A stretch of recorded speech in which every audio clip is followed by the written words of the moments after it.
کہ عمران ریاض نے ایک جرنیل، ایک سابق آرمی چیف کی گستاخی کی ہے، اس کی شان میں گستاخی کی ہے، اور یہی وہ سوال تھا جس سوال کی پاداش میں ارشد شریف کو یہ ملک چھوڑنا پڑ گیا۔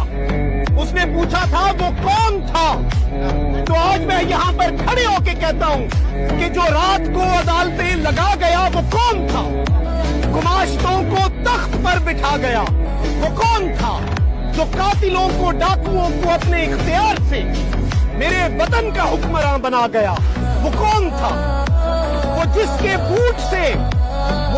بوٹ سے ہماری راکھ بھی چپک گئی، وہ جو ہمارا آشیاں جلا گیا وہ کون تھا۔ میرے عظیم غازیوں پہ مجھ کو فخر ہے بہت، مگر جو آ کے داغ سا لگا گیا وہ کون تھا، وہ جس کا نام خوف سے کوئی نہ لے سکا یہاں، وہ جس کے بارے صرف یہی کہا گیا وہ کون تھا۔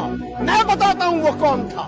یہ سوال آج بھی اپنی جگہ پر کھڑا ہے۔ ارشد شریف نے یہ سوال پوچھا تھا، ارشد شریف نہیں گیا۔ آج ہم بتاتے ہیں اس کا جواب کیا ہے۔ وہ جنرل ریٹائرڈ قمر جاوید باجوہ تھا، وہ جنرل ریٹائرڈ قمر جاوید باجوہ تھا، وہ جنرل ریٹائرڈ قمر جاوید باجوہ تھا۔